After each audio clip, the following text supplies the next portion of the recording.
Hey everybody, it's Louis Porter Jr. again. It's Sunday, the 22nd. I'm probably still sweating.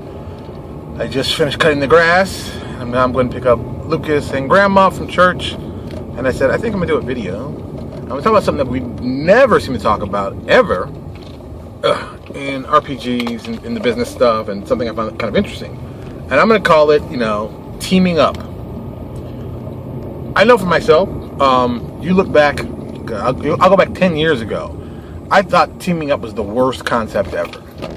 My theory back then was, why do I need somebody else? I know what I'm doing. I'm highly qualified to do all this. Because it's very much this ego of, I don't want someone coming in and diluting my vision of what I want to have happen. And, and you get that kind of mindset. And it's easy to do because, if a lot of people don't know, RPG publishers and creators and writers are very, very, I'd say, insulated. And I'm insulated and individualistic. I know for myself, it took time for me to, get people on my team working with me and to try them out in a world I might have built. And the funny part is, it's that I'm just talking about me, but I'll just say you'll protect your world from anything that you think isn't good for it, even though it might be. I know when I first got writers to start doing stuff for New Exodus, I was like, no, that's not what I want you to do. I want you to do this. I want you to do exactly this. Don't veer from this. And I would go out and get the feeds for them and the spells, and then give them, this is what I wanted, and then it kind of hit me, and I think a lot of people just told me, hey, dude, that's the dumbest thing you're doing. You're paying for people to do work you're already doing. And it's like, huh? That's not the purpose when you hire somebody. The purpose when you hire someone or you get someone on your team like that is to have them help you do more work so you can focus on something else. And I think that kind of really changed my whole view of the business. There's a book called Rich Dad Poor Dad that talks very much about this. He has another book called Cash Flow Quadrant, which really specifically talks to this about, here's here's the riddle. Could you leave your business for a year and have it better running than when you left? That's the point. See, that's the important point. A lot of people are like, huh? Think about that for a second. You got your business. It's running.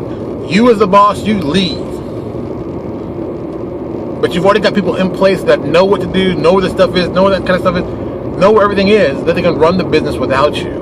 At that point, you become a real business owner. And that's the difference. That's the ingrained difference, what a lot of people don't seem to understand or want to do. That's what I'm trying to get to. I'll tell you a point blank. That's the exact point I'm trying to get to.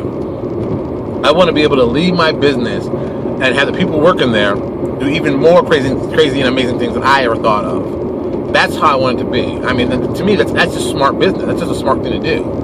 Let's just be, if Lisa decided to leave Paizo for a year, do you think the guys at Paizo could run the business for a year without her? I'm going to say yeah. Don't get me wrong. I'm sure Lisa's like, hey, I don't want to go anywhere. But the purpose being is that she set up a quality group of people that can run the business without her having to be there day to day. Because things can happen, Look, my wife died. I checked out for like 6 months, and that was serious. And, that can happen to anybody. You can have a family member get sick, a loved one get sick. You can get sick. What if you couldn't do something, for a year? What if you couldn't do something in your business for a year? How would you keep your business afloat? How would you keep it going? What would you do to keep it moving? And, that's difficult. That's incredibly difficult. I know in my business, I've kind of removed myself from, I'd say, the writing and editing side. Thank God. I've got a lot of creative people doing a lot of good work, and I don't have to actually focus on that. Because look, let me just be honest. I'm not a great writer. I will probably most likely never become a great writer. I am a great idea guy. I will mash up crazy ideas and have them and give them to writers who are much more qualified than me to write them. I will show them where I got inspired from. I'll show them images to get them inspired from and that kind of stuff. I'm good at that. That's my forte. The actual writing, I'm a horrible writer. I really am. And, I should try to work better. But I've come to the conclusion in my going on 44 years, this is not going to be a strong point of mine. I'm going to work as hard as I can at it, which I've had, do my best, which I try, It's just, it may not be, it may not be my thing. I may never play for the NBA. I just accept that and keep moving. But I also work on my strengths. Focus better on my strengths. My strengths: creativity, teamwork, graphic design, financial. Focus on those. Business and marketing. If I focus on those instead of focusing on stuff that, let's just be honest. If my writing score out of a 10 is a 2, and I go to a 4, well, I've doubled it, but I really haven't done much. But as a graphic designer, if I can go from an 8 to a 10, well, I haven't done much, but I have done much. I've made the quality that was 8, which was already solid, to a 10, which is amazing, and that's a bigger jump than the 2 to the 4. So that's kind of the way I am. So, that's why I got a lot of good people working with me. I've got to admit, I'll start at the beginning. JP, having JP come on and run the organized play has been the best thing for me. Look, I don't understand organized play. He understands it better than anyone I've ever met. He loves it. That's what he does very well. We've had disagreements and fights about how I think it should be run. What's going on there? He's passionate about his position, and that's important to me. That's good. That's what he focuses on, and that's great. My job is to focus on the business numbers, how the numbers look, how is the income coming in, and to focus on that. And then I have to basically balance what he tells me versus what I see in the business. And that can be an issue. Because sometimes I'm right, sometimes he's right, sometimes we're neither right. Or even worse, sometimes we're both right. So, that's the kind of stuff for that. On the Obsidian Apocalypse side, I've got Jeff Lee, who's taken a lot of that stuff and just run with it. And I also have other projects he's working on the side, but he's become the head writer. He's really pushing out the incredible stuff, looking at cool stuff. I'm looking at other writers that come on and work with him, teaming up so we can basically get a group together and work together. Josh is our editor. He understands exactly what I'm looking for, and I couldn't have done his job in a million years. That's not my forte. That's not my specialty. Having him work that job's been the best thing for me. And, I'm very happy. I'm very happy with the team I've put together. Now we're doing this new Kickstarter for Across the Fire. I can't tell you another group of individuals who'll be working with us. We haven't gotten everything solid, but it's pretty close.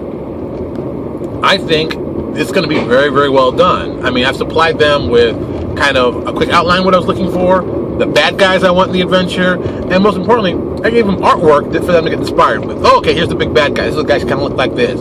That kind of stuff. I've made it for them that they can grab the stuff, pick it up, look at, read it in a paragraph. Not it's a paragraph. It's the write-up. Paragraph. They can get the gist. They can get what they should be visually going after and go, and let them go for it.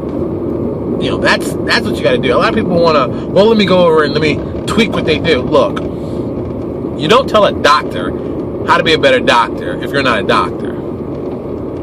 A lot of people want to think, well, I'll just tweak it a little bit. This isn't exactly what I'm looking for. I have to rewrite it. If you've got to rewrite something that somebody submitted you, there's a couple things going on. Number one, either you didn't do the work right, and if you didn't do the work right, I have to blame you as the boss because you didn't explain it right. When people fail at what they're trying to do, it is the boss's main priority to get it right because you didn't explain it right to them. So if they failed, it's on you. I always believe that. If my writers fail, it's me. I didn't explain what I was looking for. I thought it was one thing. You got something else. Accept that. Number two, figure out a way how you can basically give your information to them better. What's a having reason? I'm almost at church. So I don't want to stop. This is actually going really good. I'll give you a great example. We had a piece of art come in. And you can see it on our blog for the Kindred that I was going to build for Across the Fire. I kept working with this race, and I had an idea in my head visually what I wanted to do, and it didn't appeal to me. I sent the samples off to the artist, and he's hacking through them, and I'm telling him what I want, but it's not really coming out, and we're both to the point, and I'm like, I don't think this isn't what I wanted, and it got to that point where I basically said, you know what, let's forget this. I go, let's forget this, let's do something else, this is not working, I'm tired of trying to push this big rock up the hill that's not coming across. And the artist was like, oh, thank God. He was like, I couldn't get a good idea of what you wanted. I don't think it was coming through. And I'm like, it wasn't. We both were wrong. So, let's just kill it. And that to me was one of the most helpful things that I did. you know, it was the best thing to do was to kill that project. Oh, it was not going to turn out right. It never would have turned out right, and I could have begged and pleaded and whatever. It was not going to be done right. You know, sometimes stuff doesn't come out right. That's all I got to say about that.